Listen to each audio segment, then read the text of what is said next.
que hablar de los jóvenes es un género de la oratoria sagrada, pero creo también que hablar de la educación que involucra a los jóvenes y la economía debe de pertenecer con todo respeto a un género de la oratoria sagrada.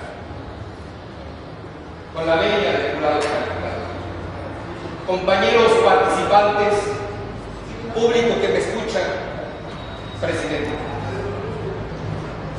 Mi tema a defender: economía y educación. Para comenzar a hablar de este tema, tendríamos que dividir de forma pertinente lo que es educación y lo que es economía.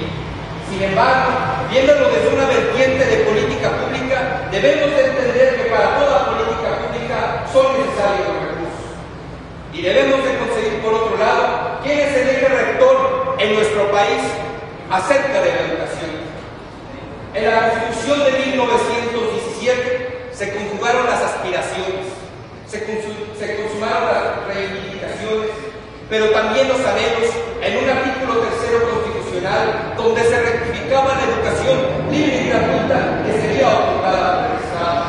Fue en el año de 1921 donde, de la mano de aquel pensador de la raza de bronce y de la raza cósmica, José Vasconcelos, en el año de 1921 funda la Secretaría de Educación Pública, y fue después de la mano de grandes hombres como Jaime Torres Bodet, como Moisés Sáenz, que se crea la institucionalización de los libros de texto gratuitos, que, como lo afirmaría Justo Sierra, se entregaron y se derramaron con las gotas de sangre de los hermanos mexicanos, que se encontraban ahí escritos los jóvenes que sabían con una corona de luz, que con el gorjeo de sus gargantas reclamaban la historia mexicana y una reivindicación histórica en la que necesitaba de una vez por todas satisfacer las necesidades de los mexicanos a través de una educación libre y gratuita. Honorable jurado que nos acompaña, compañeros del Instituto Politécnico Nacional, ciudadanos, mi tema hoy a disertar en esta tribuna de la palabra, de los oradores y de las ideas libres sobre la economía y sobre la educación. Hoy en día se ve que la educación ha sido relevada a segundo plano, pero la educación es parte de la economía. Si no tenemos educación, ¿cómo le vamos a hacer para que la economía avance? Debemos de formar no solo economistas, también ingenieros, agrónomos, licenciados y demás carreras, pero con una sola visión, como lo hacen los doctores. Los doctores juran el juramento de Hipócrates. ¿Para qué? Para salvar la vida de un ser, salvar la vida de todos nosotros cuando nos enfermamos. Es algo de lealtad. Y así deberían de hacer todos los profesionistas. Tener una visión de que sirve para que este país pueda avanzar económicamente. Grandes pilares de la educación ha habido. Y uno de ellos, muy rememorable, que hoy en día la Secretaría de Educación Pública ha pasado a hacer otra cosa, y no como él, que planteaba, cuando la creó en 1921, que la educación debería de ser para alfabetizar a la gente, para que la educación llegara a todos. Y me refiero al prócer de la educación del siglo pasado, a José Vasconcelos Calderón. Vengo a esta institución, orgullo de la patria mexicana, bastión de movimientos sociales y del pensamiento libre. Vengo entonces arropado por la hermosa y generosa algarabía en estos festejos de los economistas. Vengo entonces a este recinto, siempre tan aleccionador para mí, a cumplir un compromiso con la patria, disertando sobre los festejos del 60 aniversario del Colegio de Economistas, no sin antes solicitar la venia del honorable jurado calificador y a nuestro presidente, el licenciado Jesús Alberto Cano Vélez, y sobre todo a mi muy amado familia de economistas. Hace 60 años se cumplía un sueño en el que los economistas nos agrupáramos en un órgano colegiado para dictar las políticas públicas y económicas que el país se necesitan.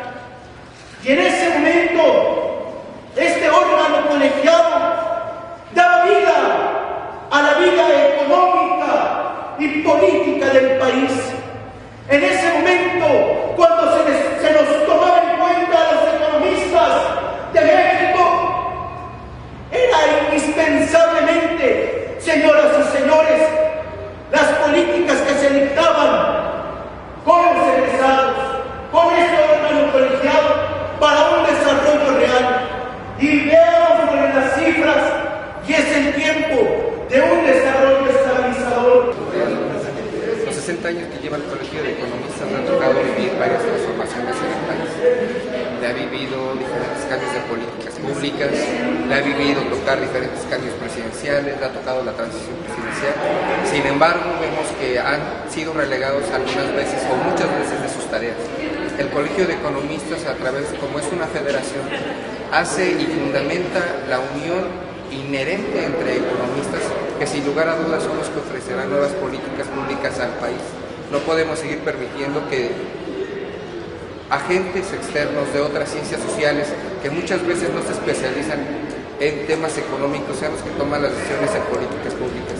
El esfuerzo de los 60 años del Colegio de Economistas debe de ser totalmente festejado, ya que han pasado diferentes pruebas desde su conformación, desde su desarrollo y hasta ahorita su consolidación, donde nos acaban de mencionar, estarán certificando a los primeros economistas dentro de 2 años. Sin lugar a dudas es una labor titánica que cada uno de los que conforman los 60 años del Colegio de Economistas es una labor titánica y sin lugar a dudas retribuirá en la conformación social cada vez más, que se encuentre inequitativa, pero sin lugar a dudas la tarea del Colegio de Economistas será equitativa para todos los sectores. La situación económica que vivimos en el país vista desde 2 perspectivas. La vemos desde la perspectiva macroeconómica, donde actualmente no tiene cabida en ecuaciones casi perfectas las variables microeconómicas, que son realmente las que representan a los individuos. Vemos con tristeza que realmente se han favorecido a empresas transnacionales con fugaces contratos, se ha hecho influencia, tráfico de influencias, se ha hecho una explotación inequitativa de los recursos públicos, donde cada vez esos 52 millones de pobres realmente han ido en escalada, y donde posteriormente en los próximos 6 años, si realmente no se hacen las políticas públicas necesarias que toquen el problema de fondo, veremos que aumentarán a 60 millones de pobres. Los economistas en México tenemos la responsabilidad de involucrarnos en el ejercicio público a través de ensayos, de la investigación y, si bien es posible, a través de la iniciativa pública que tiene que ver con la conformación del Estado de nuestro país. Los economistas deben de entrar a ese juego político del cual muchas veces escapamos a través de recomendaciones únicamente o de hacer estadística, pero no logramos realmente que impacten en las políticas públicas. Entonces el papel de los economistas es hacer que, más allá del juego de ecuaciones macroeconómicas y microeconómicas, retomemos realmente lo que es una ciencia social, que es el ser humano. El Colegio Nacional de Economistas, hoy Federación, el esfuerzo que ha hecho estos últimos 60 años es dirigir una economía que sirva al hombre de carne y hueso, al ciudadano, al pequeño y mediano productor, al hombre de la calle, a la ama de casa, al campesino, al estudiante. Para cambiar la economía hoy en día necesitamos economistas con un tinte social, que realmente sepan lo que es, con el sudor de la frente día a día, ganarse el pan para llevárselo a la boca. Que no nos olvidemos muchos de los orígenes humildes que venimos y en sí seamos, sí economistas, sí técnicos, pero también humanos. Es humano. Es importante que las instituciones de la ciudadanía y las instituciones civiles puedan tener un papel primordial hoy en día en nuestra sociedad. Un ejemplo de ellos es los economistas, teniendo un colegio en el cual están fundamentando los pilares para el futuro. ¿Cómo debemos hacer eso? Nuestros jóvenes deben de seguir la línea económica para poder tener mejores profesionistas y tener también una investigación.